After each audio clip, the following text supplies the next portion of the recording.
All right. Well, good evening, everyone. Thank you again for joining us today to talk about utilities. This is part of our Super Saver series. We're covering ways to save that won't make you feel deprived. Now, utilities is one of those topics that we don't hear about a lot, but we're excited to share some of that information with you today to help you save. So, first of all, what are we talking about? What are utilities? So, utilities, oftentimes you can think of things like your electric bill, gas or oil if you have oil heating in your house, water and sewer, internet, phone, trash and recycling, as well as security. Now, I know security is one of those more optional utilities, but we want to include it because it is important for a lot of people. So, utilities oftentimes are handled in different ways in different communities. Um, some of them are public utilities, which means that they are run by local governments or local cities or townships. Things like private utilities would be owned by a private company. So, things like Alliant Energy or Wisconsin Public Services, things like that can be considered private utilities. Sometimes you have options. Internet is a great example of this. Sometimes you have one option in your area, sometimes you have dozens. So it really depends on where you live for that. And that can make an impact on what your price looks like. Utility bills are typically issued on a monthly basis, but again, that varies depending on the community and the type of utility you're looking at. Some providers offer bi monthly or quarterly billing cycles, or even annual ones, depending on the type of service you have. And knowing this billing cycle can be a big difference in helping to plan for those payments because, again, if you're not expecting it, it can catch you off guard. And the main factors that kind of implicate what kind of cost your utilities will have really vary depending on usage. So, how much you're using that service. Are you using a lot of water? Not a lot of water? Are you using a lot of electricity? Things like that.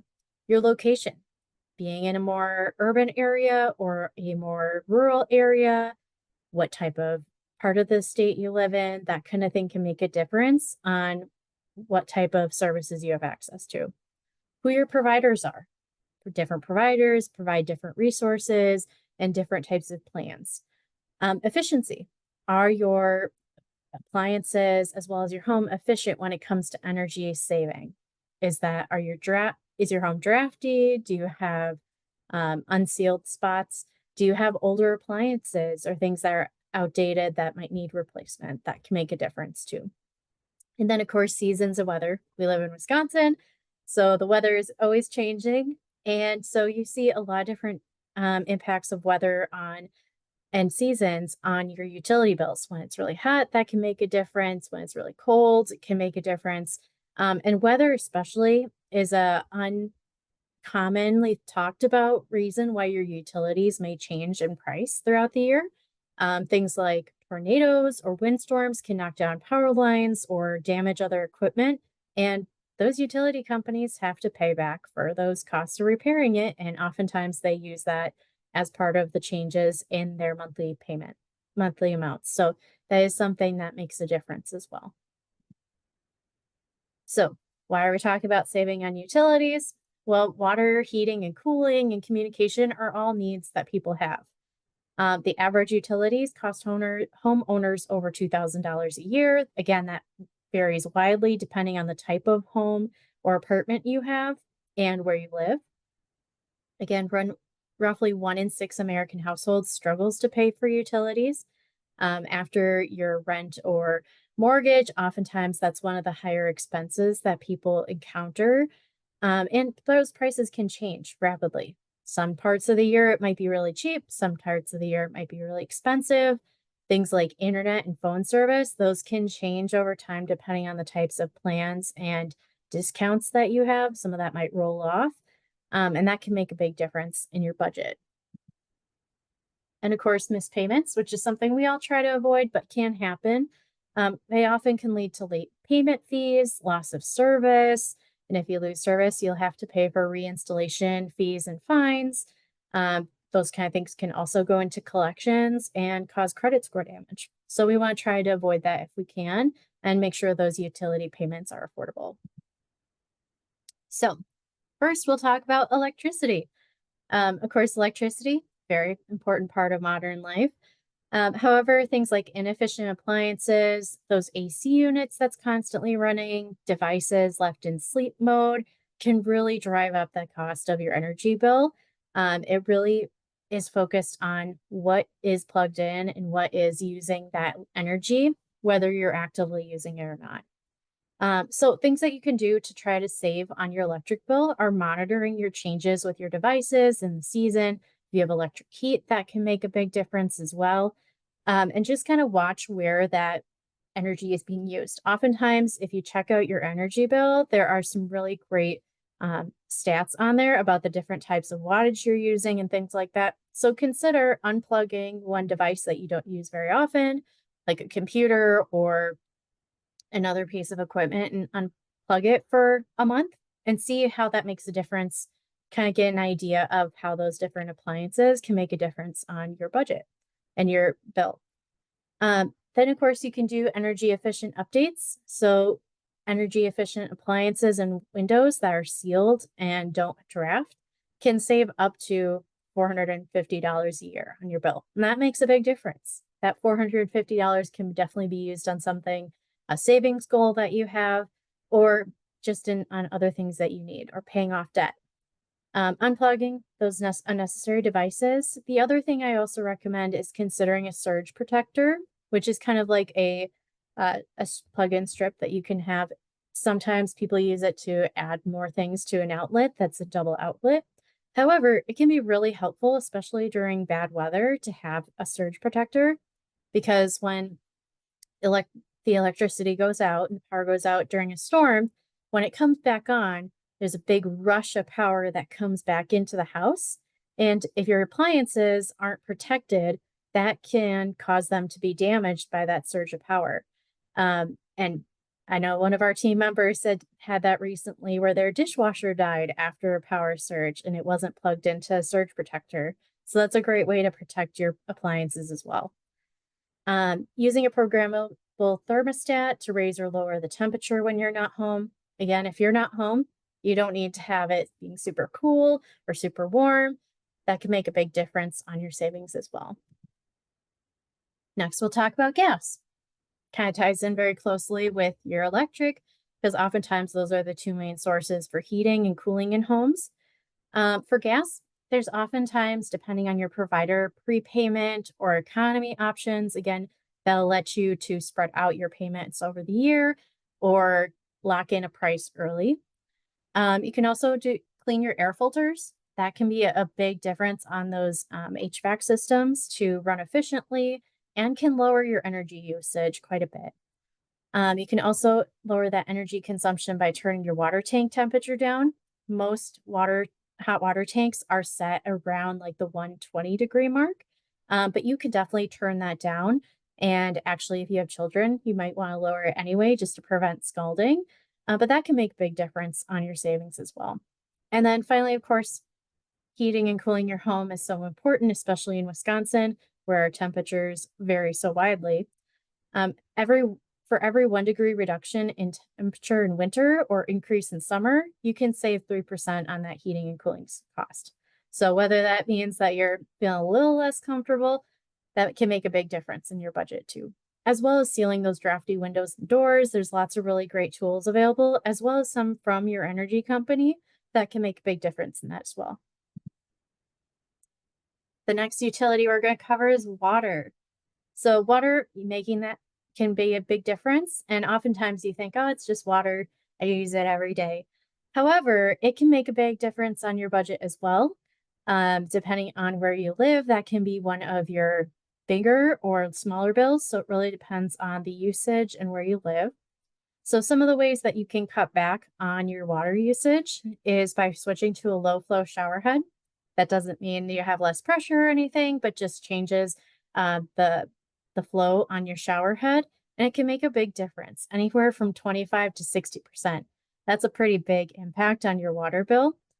The other thing is a leaky faucet or toilet can waste 500 to 2,000 gallons of water a year. So keep track of like how your fixtures are doing in your home and just keep an eye on it. So if there is an issue that you can fix it right away. The next thing is pools, spas, and sprinklers. Now, of course, in the summertime, it's really great to get outside, have a pool, even a kiddie pool can be kind of fun. But keep in mind that there is a cost to that water, and those thousands of gallons of water can really add up, especially if you have a bigger in-ground pool or things like that. That can be something to keep in mind. Of course, you can also set up a rain barrel. Again, there are some areas that restrict what types of rain barrels you can have, but most places are pretty open to you having them. And they can be a great alternative for not only collecting rainwater from your home, but also a great way to keep your gardens and other outdoor water usage down. And then finally, dishwashers are actually more efficient than hand washing when it comes to water usage. Oftentimes, they use up to 10 gallons less water per load than hand washing. So, if you need an excuse to get a dishwasher, there it is. Next utility is internet. So, again, internet, a lot of people don't think about it as one of your critical utilities. However, everybody uses internet to connect with each other and to be able to access information and resources they need. So it is oftentimes one of those critical utilities that people need. So, how can you save on your internet? First, review your current plan. What's accessible to you? What options are in your area? Oftentimes, there's a restriction on who has access to what. Is it fiber? Is it digital? Is it satellite? All that can make a difference on your costs. Review how much you're using the internet. Are you getting a good cost per MBBs for the speed your household is using? Are you a low usage household? Are you a high usage household? What's your internet service need? Do you just need streaming? Do you need high paced video gaming? Or do you just have it as a backup for your phone? That can all make a difference in how much service you need. You can also minimize the amount of devices connected to your Wi-Fi as you add more devices. So if you have an Amazon Alexa, or you have a cell phone, and you have your TV, and you have your security cameras, and you have all these different devices hooked up to your Wi-Fi, that's more and more usage being spread more thinly across all those devices. So that can make a big difference too. So if there's things attached to your Wi-Fi that you don't really use or you don't have a need for, you can take those off and help balance out your Wi-Fi system better. And you can also explore government plans. There's things like Lifeline. A lot of them are income restricted, but they are options out there if you need Wi-Fi or internet for school or for work. That can make a difference as well. You can also use your own equipment. Oftentimes, different services will offer that. So that is something you can look into too if you're a little bit more tech savvy. And then finally, phone hotspots. It's an alternative option a lot of people don't think of. But if you're already paying for a phone plan, that might be something that you can add on to your existing phone plan to allow you to have a hotspot if you don't use the internet that much at home. Speaking of phone plans, obviously communication is a critical part of everyday life. Really can help you be able to connect with the people you care about and for emergencies. So figure out what you really use. Are you a texter? Are you a caller? Do you use it for email and other streaming things? How much do you use your phone? What kinds of products and services do you use on it? There's also tons of promotions out there. I'm sure you see them on TV and on the radio and on the internet all the time. But that's something to keep an eye on, ear on, just to kind of get an idea of what services are available, where the coverage is good in your area, and to see when those promotions are coming up. Because oftentimes they're a great opportunity to lock in a good deal. Consider different carriers and plans. A lot of times people get caught into one plan and they're stuck with it. They're like, I'm a Verizon person, or I'm a T-Mobile person, or things like that. Don't be afraid to stretch outside your comfort zone. Try a different phone plan. A lot of times, carriers these days will allow you to bring your phone number or even your phone with you to a new plan. So that's something you can consider as well. Wi-Fi versus data.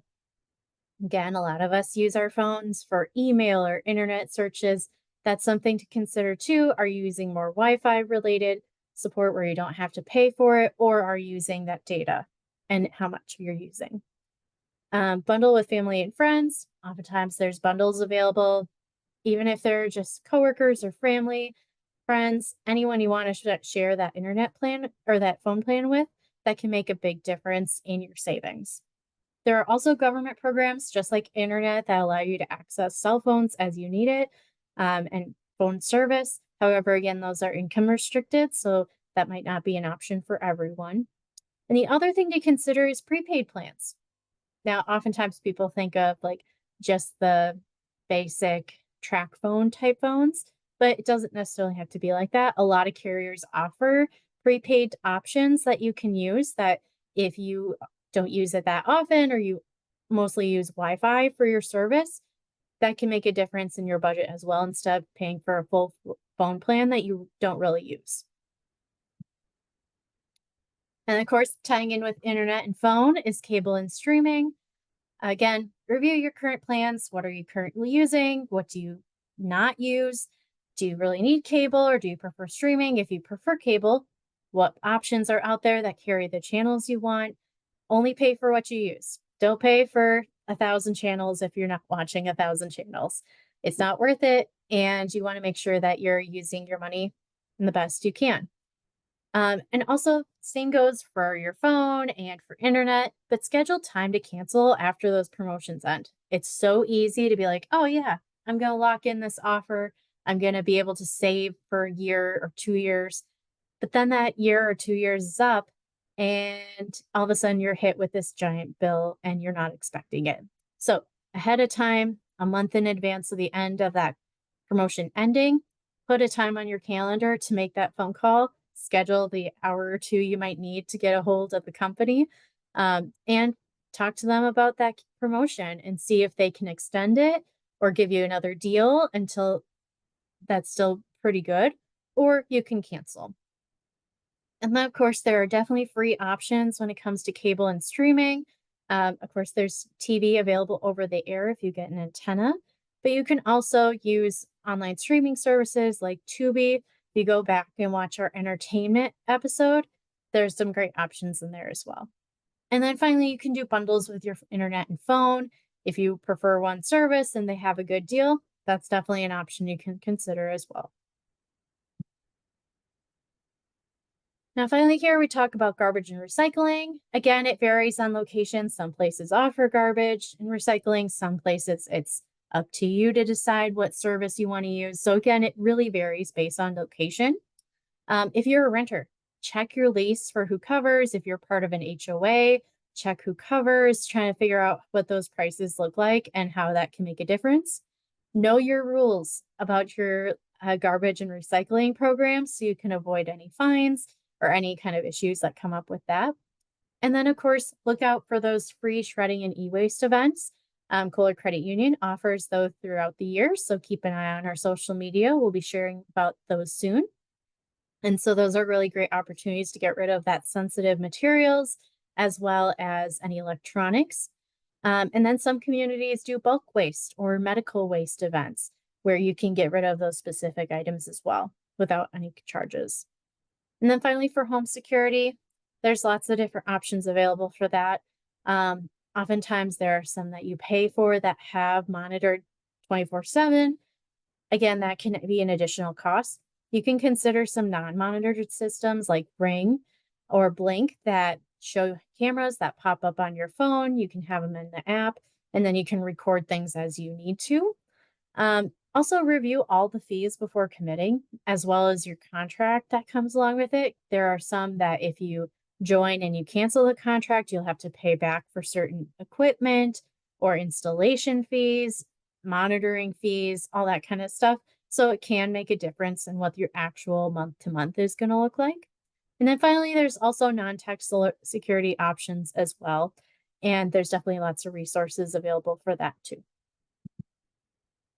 So, everybody's favorite thing, negotiating your bills.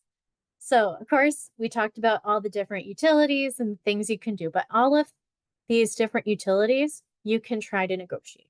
Now, it's not always a guarantee that they'll be able to give you a better deal or change your plan, but it doesn't hurt to ask. And so, again, it can be an intimidating process. A lot of times they put you in a hold queue and you're on the phone for hours and you're getting frustrated, or you're getting anxious. So make a plan. That's the best way to prepare for having a negotiation. Know what you're going to be asking for. Have a script written out. I would like to lower my rate. What options do you have available? This is my ideal payment amount, or this is a service I'd like to disconnect from, or things like that that you can ask for. And make a plan of when you're going to do it so you have enough time that you don't feel rushed to get off the phone, and that you're in a quiet place that you can hear what they're saying. The next thing is to also research and mention other offers by other providers. Sometimes they'll match. Bring up promotions and ask about what options they have available, and stand your ground. They might push back and say, oh, no, we don't negotiate. We don't make any changes for people. Don't be afraid to ask and say, hey, this isn't something I feel is reasonable. Can you change this so I can be able to afford this? And also, don't be afraid to switch. Like I mentioned before, a lot of times people lock into plans and it can be a bit of a pain to switch to a new service. However, that can be oftentimes your best opportunity to switch to a better promotion or a better deal. And you can say, hey, I'm looking at transferring my service to another company. What can you do to try to keep me? And then also schedule for when that deal is up. Like I mentioned before with some of the other services, it's really important to schedule that time, so that you can get that offer and request that change in before those charges go through. Because if it's after that point, they really can't do much for you. But if you do it while the promotion is still underway, you can have a chance to extend it. Now, talking about challenges with utilities, like we mentioned at the top, 1 in 6 American households is struggling with utilities. So there are options for support as well. So if you're struggling to pay or you catch yourself not being able to catch up, reach out and explain your situation to the utility provider right away. Oftentimes, utility companies have resources or payment plans that you can lock into to help you make that payment back. You can also use state and federal utility assistant programs.